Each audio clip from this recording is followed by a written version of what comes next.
তো বলার মতো ভাই কিছুই নাই, সামনে দেখতে পাচ্ছেন এটা হচ্ছে আমাদের বড় ভাই, আর আমরা কিন্তু তার পিছনে পিছনে স্লোগান দিলাম যে ভাই কিছু চাই না ভাই, আমরা খালি আপনার পিছনে পিছনে আসবো আর আপনি কিন্তু আমাদেরকে ঠান্ডা খাওয়াবেন। তো সেই শরীফ ভাই কি কথার কথা রাজি হয়ে গেল যে আচ্ছা কি ঠান্ডা খাবি বল। তারপর আমরা দোকানে গেলাম, দোকানে গিয়ে বললাম আপনি যেটা লোবেন ভাই ওইটাই আমরা খাবো, সমস্যা নেই গা। তারপরে শরীফ ভাই অর্ডার দিল যে একটা মজু দেন হাফ লিটার, তারপর একটা মজু নিয়ে নিলাম। আর আমরা কিন্তু শরীফ ভাইয়ের অনেক বড় ফ্যান, আর হচ্ছে আমাদের কাছের ভাই বাদার। যাই হোক এই ছোট ভাইটা কি বলতেছে, ভাই বলতেছে আমার একটু বেশি দেন, সমস্যা নাই, আমরা সবাই মিলমিশ করে খামো। তো ফার্স্ট অফ অল কিন্তু আইসা বললো মজুটা, আর মজুটা কিন্তু হাতে নিয়ে নিলাম। আর এটা কিন্তু হাতে নেওয়ার পর আমি বলছি শরীফ ভাই আপনি ভাঙেন।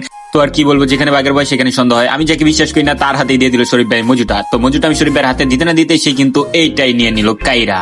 বলেন কি?